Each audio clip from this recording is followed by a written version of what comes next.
Hey guys, it's Anna. Welcome to my channel. Today I'm going to be talking about perfumes that I find to be incredibly chic. So if you're looking for a fragrance that really embodies that quality, I have a list of fragrances here to share with you. First one up, we have 1979 New Wave by Le Bon Guerbois. Very chic presentation as well. If you enjoy a clean scent but you're looking for something different, I can't recommend this enough. This has a unique addition of spearmint and peppermint, and it literally smells like you just went outside into your garden, picked some mint, so it doesn't come off like toothpaste or gum. It's a very fresh, natural smelling mintiness, and that of course provides this cooling, chilled quality to the scent. There's a little bit of a crisp soapiness coming through from the aldehydes, but it's not aldehyde heavy, it's not sharp, and at the heart of this scent we have a deep orris, so it gives this scent a powdery feel, but it also has a suede-like undertone, very smooth, and then it has dry woody notes of cedar, sandalwood. Scenery-wise, I think because of its crisp, cool nature, it makes me think of nighttime, specifically a very quiet night. The moon is out, it's a full moon, and it's just all very peaceful. For some reason, it just feels like this magical lunar scent to me. And I get about 4 hours with a softer projection. If you want to try it, and all the other perfumes on this list, you can sample on Scent Split. They also have full bottles. They have one of the largest inventories of fragrances I've seen, so you're bound to find your perfect chic scent through them. Just make sure to always sample first. If you want to save a little off your purchase, you can use the code ANNA10. Next, we have what I think is the most perfect woody vanilla, Liis Bo.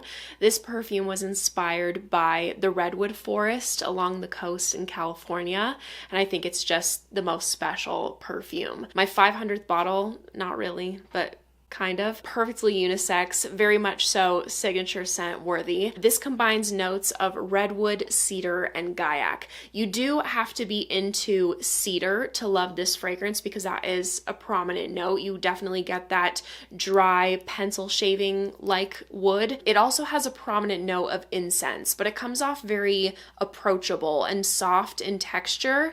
It's not a smoky incense. It's smooth, and you get this delicate, a little bit powdery vanilla sweetness that just cloaks these woody notes and feels like a blanket in the woods, if you will. It's a very inviting, I think, peaceful smelling scent, like meditative, tranquil, and as if the wood was being warmed by the sun. Some resin coming through the trees. I think this is a perfectly balanced woody vanilla. It is not gourmand, it is not too sweet, but the vanilla adds a softness and overall delivers this cocooning quality to the scent. And I get all day wear with a moderate projection. A recent one I picked up is Balle Rouge from Bisous. Now, I have loved this perfume for years, and I've had several of you up in my comments recommending this perfume to me, like, have you smelled this? I think you would love it. You're so right. The reason I held off purchasing for so long is because I already have a fragrance in my collection in this category, and I'm hesitant to bring in more. I really take my time exploring fragrances when I own something in that family, because I don't want to go crazy and own so many perfumes that smell so similar. It's in the same family as Uomo Intense from Valentino, Dior Homme Intense, and I have Uomo Intense. That lipsticky iris vanilla is one of my favorite profiles, which is why I kept longing for this, thinking about it, going back to it, and eventually I'm like, you know what, it is different enough, and I'll go into the differences. So if you're familiar with Uomo Intense, it's marketed towards men. I would describe it as unisex, leaning masculine. This is very much so a feminine scent to me. So that's the first thing. Secondly, Uomo Intense has a prominent leather. This has none.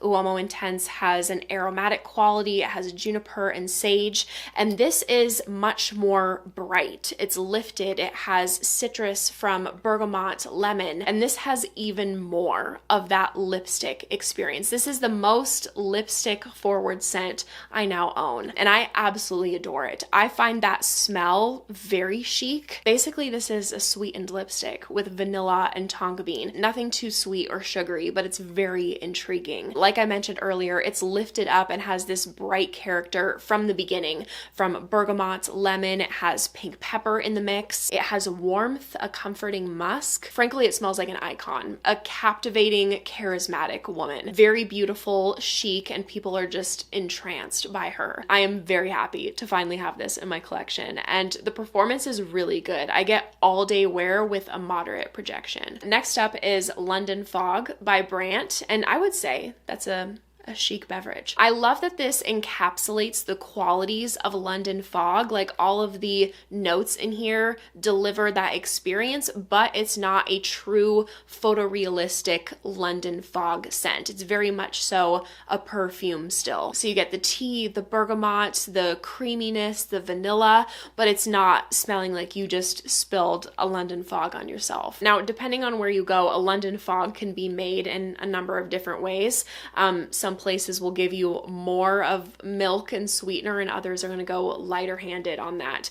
This is a splash of milk and a soft vanilla. So nothing too lactonic at all and not too vanilla heavy, but you get that more as it dries down. I would say primarily for me, this is an Earl Grey tea bergamot creamy sandalwood scent. If you're familiar with Bois de Santal from Brandt, the sandalwood is executed in the same way. So it's Earl Grey, it's bright, it's citrusy, and if you're seeing those middle notes mentioned, the lavender, the honey, and the milk, if you struggle with any of those three notes, I wouldn't be worried about them in this scent because they all come off quite soft. So it's not at all too much of an aromatic lavender. It really complements the vanilla and the tea. Like I said, it's like a splash of milk, so it's not too lactonic, and the honey is nothing cloying whatsoever. You do get some creamed honey, but I would say that it's mainly the vanilla that's giving it its sweetness. It's not a linear wearing scent. It begins much more fresh and citrusy, and as it sits, it becomes more cozy and warm. The sweetness kicks in, and also as the juice has aged, it's gotten more vanillic, more creamy. So if you want something gourmand-esque that doesn't venture too far into that territory, try London Fog. And I get about 6 hours with a softer projection. Next is Iris Malikhan from Maison Crivelli, and I imagine this scent to be the signature scent of someone who is very well traveled. They love to learn.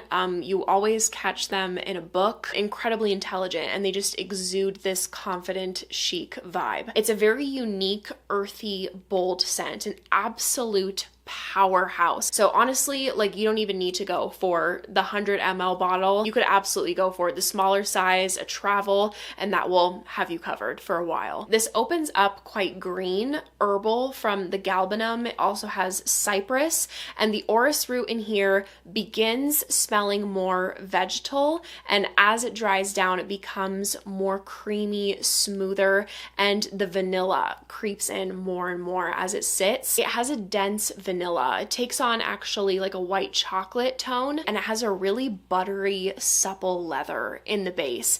It's such a cool scent and definitely something to try. I think as long as you like woody vanillas, earthy vanillas, green vanillas, things of that nature, try it. Don't make judgments just off the note breakdown, because I know it can appear, at least to me, I thought pretty intimidating. I held off on trying it for so long for that reason, but it's an absolute masterpiece. And although it's pricey, you definitely get your money's worth out of its quality, uniqueness, and performance. I get all day wear with a strong projection. This is a recent obsession of mine, Garnet Power by Andreea Rada. It's moderately priced, but if I were to smell this blindly, I would assume this would be a $300 perfume. The blend of this scent is masterful. It exudes luxury. It opens up with a fresh brightness. It has lemon, bergamot, orange, pink pepper, and then it has these really pillowy, soft, smooth florals. I get jasmine and iris the most prominently. It's powdery, but it's also a suede like iris. A delicate, creamy vanilla. That note is not pronounced, so even if you don't enjoy vanilla perfumes, I could still see somebody liking this. Texturally, it really makes me think of cashmere, and that is a list forested note.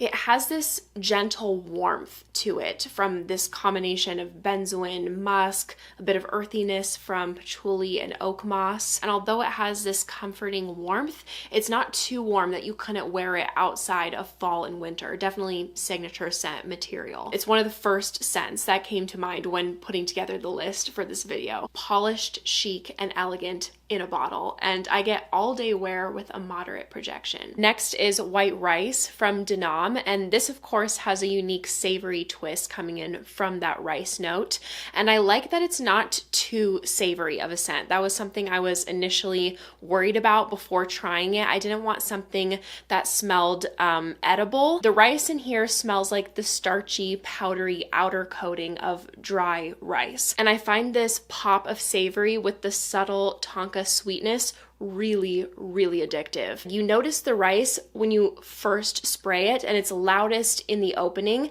It does soften a lot as it dries, and then it becomes more focused around the cedar, musk, and orris. The underlying general DNA is similar to the style of Elake Musk K, Glossier U, but this is definitely its own thing and takes things into a different direction. Although it has some savory and sweet, it's a very clean smelling perfume. If you like powdery, musky scents, this is really something to check out. To date, this has been my favorite rice perfume that I've experienced. This is completely me in a bottle. Not only do I find it incredibly chic, but it's also very comforting.